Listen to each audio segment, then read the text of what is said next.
mga kababayan dito sa Abante, uno sa balita. Basahin po natin. Sabi po dito, Ping Lacson may ibubuking or may ilalabas o may revelasyon sa flood control scam mga kababayan. Sabi daw po dito, kinumpirma ni Senate President Pro Tempore Panfilo Ping Lacson na isisiwalat niya sa tulumpati sa Senado ang iba't ibang mahalagang dokumento o ebidensya na hindi tinalakay sa investigasyon ng Senate Blue Ribbon Committee sa flood control scandal. Ani ni Lacson, maaari niya itong gawin sa kanyang privilege speech sa Mayo 4 o 5 mga kababayan, kung saan ilalahad niya ang Chairman's Progress Report na naglalaman ng mga natuklasan ng komite sa isyu ng flood control. Sabi pa dito, matapos maihatid ang privilege speech, sinabi niyang maaari niyang ibahagi ang nilalaman ng ulat sa iba't ibang ahensya kabilang ang Department of Justice at Office of the Ombudsman upang makatulong sa kanilang case build-up. Sabi pa dito mga kababayan, magbubukas din ito ng daan para magpatuloy ang mga pagdinig. Ayon kay Lacson, plano niyang imbitahan ng iba't ibang personalidad, kabilang ang mga mambabatas gaya ni dating Speaker Ferdinand Martin Romualdez.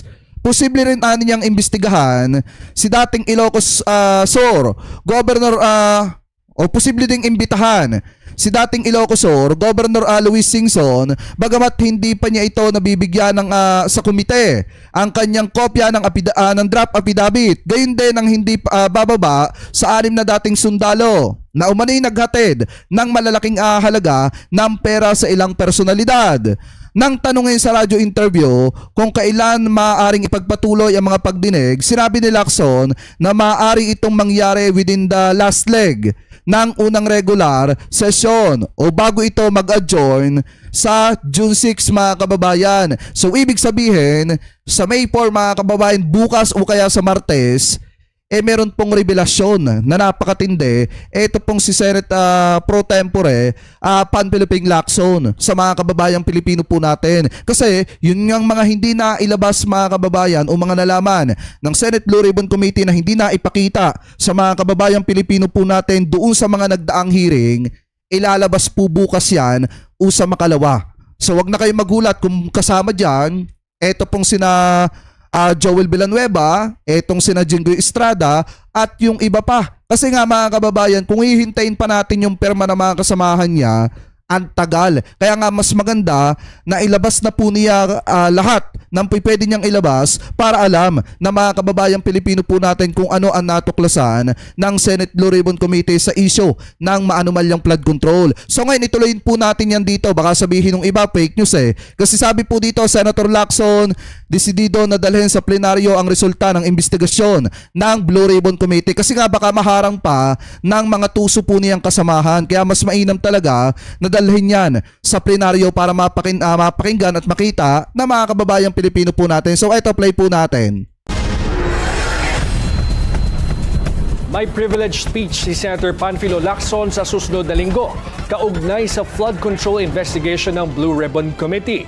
Sa ngayon kasi, kapos pa rin ang pirma para iakyat sa plenaryo ang partial report. Nagbabalik si Hannity para sa... Shoutout kay Ma'am Netvlog at saka kay Ma'am Mariam Thomas at kay Ma'am Dolly Babes. Pakisabi kay Tatay Marcos, kay Nanay Emma Megalab, shoutout detalye.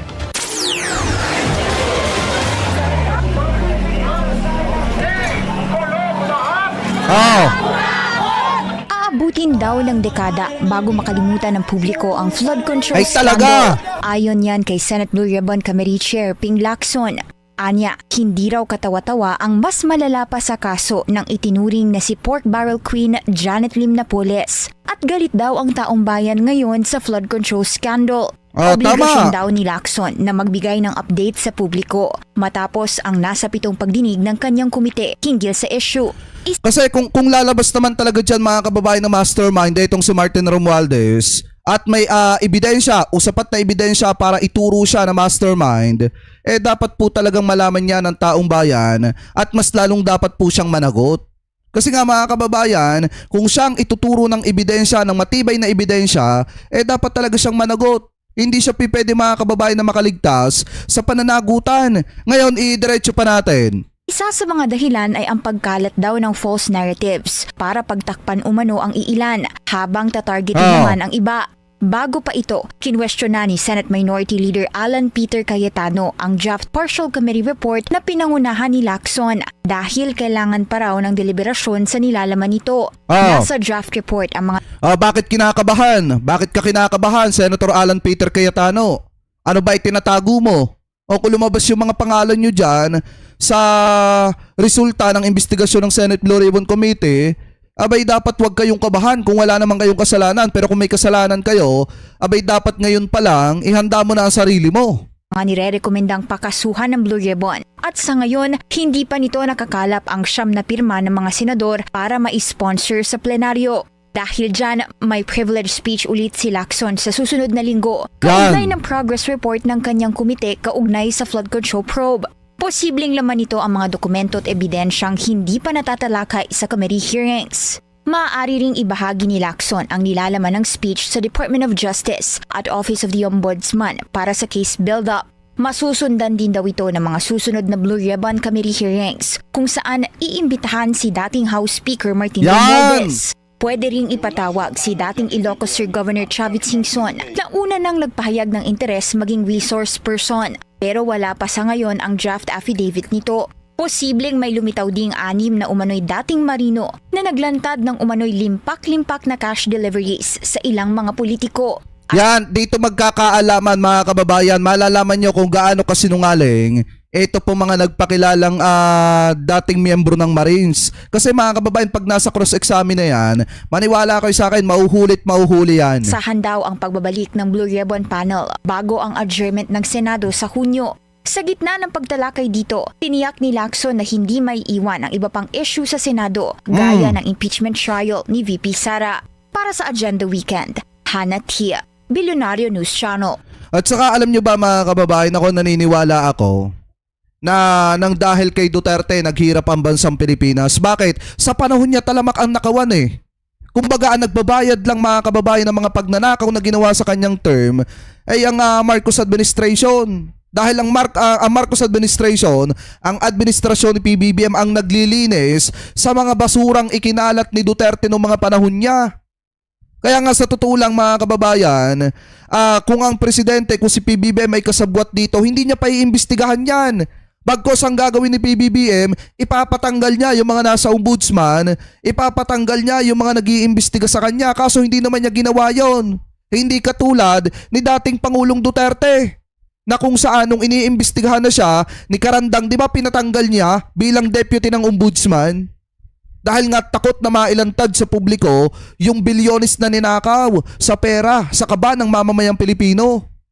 Eh ngayon mga kababayan, kung titingnan po natin, ito yung tinutukoy ko sa inyo. Ayan o, sabi nga dito sa Abante, una sa balita. Basahin po natin ha.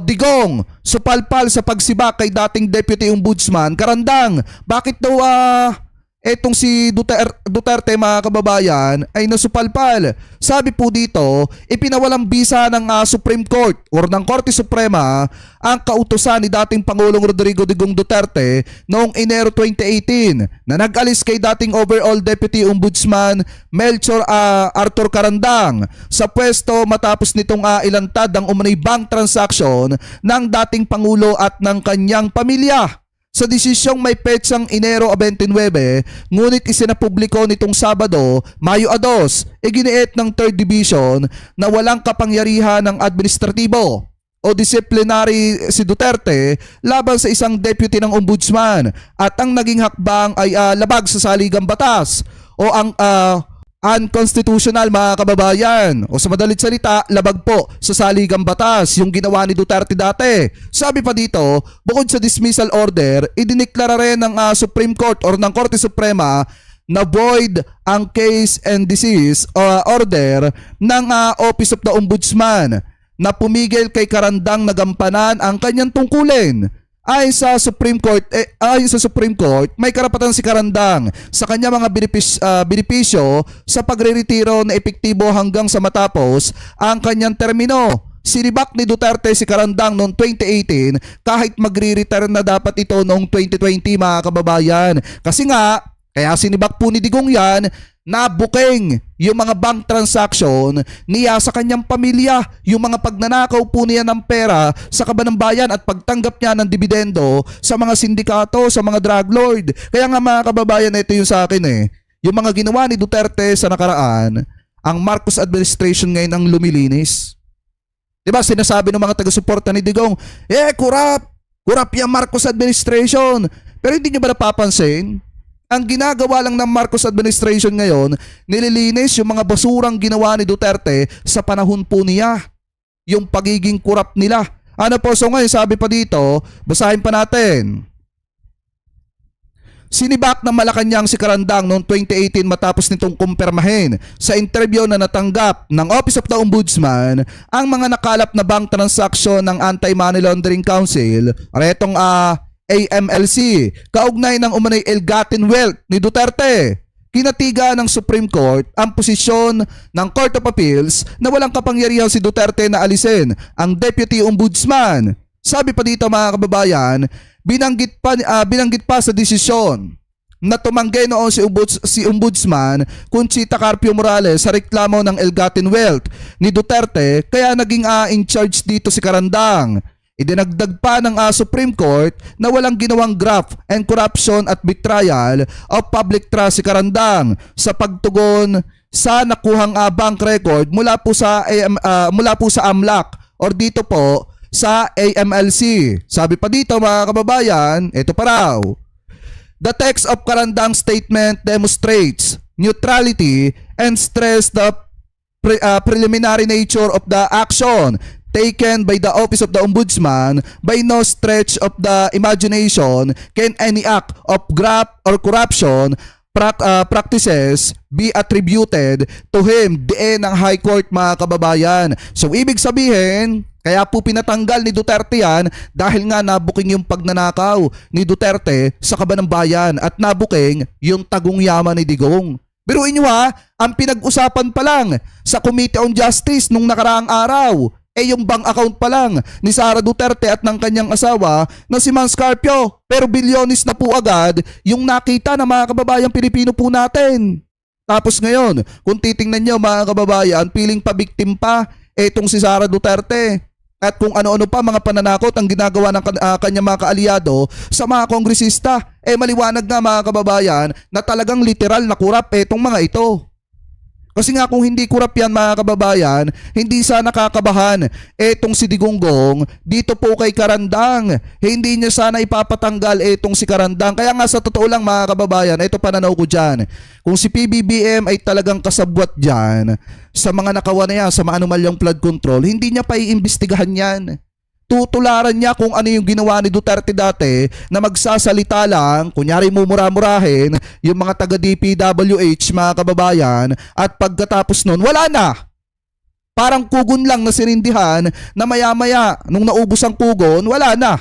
Mga kababayan, tapos na ang usapan. Ganon ang ginawa ni Duterte. Kasi nga kung palalalimin niya pa yon, kung paiimbestigahan niya pa yon, lalabas din yung kaugnayan niya sa matinding korupsyon at pagnanakaw ng pera sa kaban ng bayan. Kaya nga sa totoo lang mga kababayan, kahit etong mga Duterte magpabiktim, alam ng sambayan ng Pilipino na talagang literal na magnanakaw sila kung hindi nila may papaliwanag yung bilyones na laman ng bank account nito pong si Sara Duterte. Hindi katulad mga kababayan ni PBBM na nung diretsahang tinanong noong February 2016, eto po ang sinagot niya. Pakinggan nyo mabuti napakaliwanag ng paliwanag dito. Ngayong taon po kayo ang pangatlong pinakamayamang senador sa inyong Statement of Assets, Liabilities and Net Worth na 200 million pesos.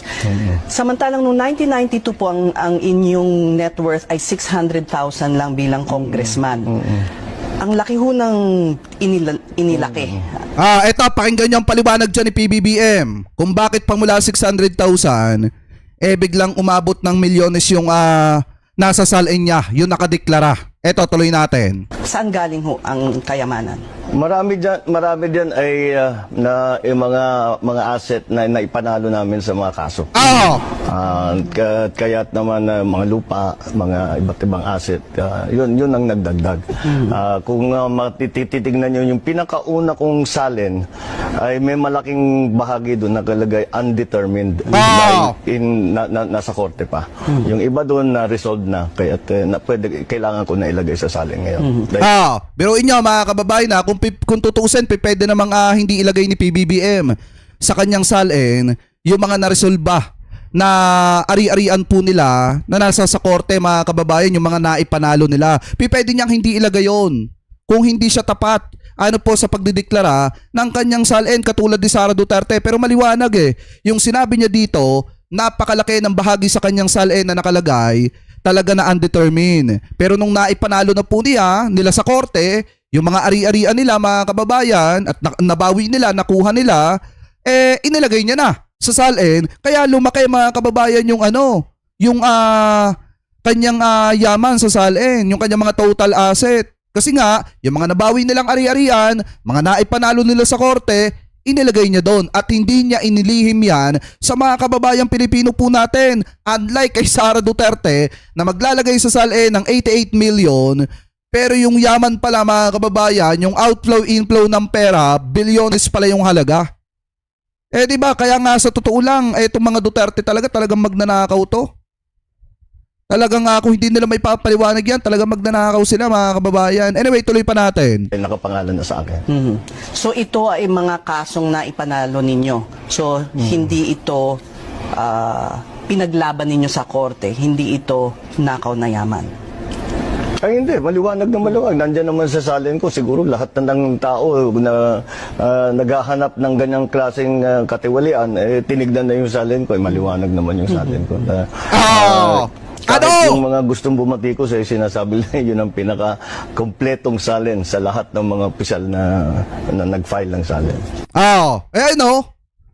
Diba? Yung mga nakakita ng salin ni PBBM ni Presidente, sinasabi mga kababayan na yung kanyang salin ang pinakakumpleto sa lahat ng mga nag-file ng salin. Ibig sabihin, wala siyang itinago, wala siyang inilihim na mga ari-arian mga kababayan o yaman. Kaya nga kung makikita nyo, di ba yung latest salin ng Presidente, pakitama na lamang po ko kung ako po ay mali nakadeklara lahat doon mga kababayan na bilyon yung halaga ng kanyang total asset, lahat-lahat mga kababayan. So ngayon, kay Sara Duterte, ang nakalagay 88 million, pero bilyones din pala ang yaman nitong si Sara Duterte. So ngayon, sa akin kasi mga kababayan, doon pa lang makikita nyo na kung sino talaga ang tapat sa tapat sa bayan, tapat sa mamamayang Pilipino, at hindi po magagamang lokohin ang sambayan ng Pilipino. Dahil kung wala naman talaga ninakaw si Sara, maipapaliwanag po niya yan agad-agad. Katulad ng paliwanag ni PBBM dito. Kaso nga lang ang problema, kung ikaw ay talagang magna lang pero hindi mo kayang magpaliwanag, talagang sabit ka dyan. Di po ba mga kababayan? Talagang sabit siya dyan. Kaya nga ako sa totoo lang, yung nangyari kay Duterte mga kababayan, sa dami niyang ginawa na hindi maganda, tinanggal niya sa serbisyo yung mga nagtatrabaho ng maayos porket naimbestigahan lang yung ill-gotten wealth nila. Tama lang sa kanya na makulong sa dahig. Diba? Masaktan kung masaktan na yung mga didisit dyan.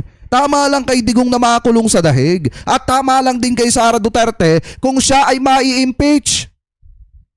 Diba? Biruin niya mga kababayan, galit na galit yung mga didisit dyan. Pero kung bastusin naman nila ang presidente, napakatindi. Kaya nga sa totoo lang, ngayon pa lang sinasabi ko, kung ma-impeach man itong si Sara Duterte, deserve niya yan. Bakit deserve? Kasi nga, umiiwas sa pananagutan. Ang dami na nakulimbat sa kaban ng bayan, pero takot magpaliwanag, takot harapin ang katotohanan mga kababayan na posibleng maibato kay Sara Duterte na siya ay kurap. Diba? Kaya nga sa totoo lang mga kababayan, buti pa si PBBM napakaliwanag ng paliwanag. Ano yung sabi niya dito? Kung makikita mo, ang ari-arian ko nasa 600 lang nung una.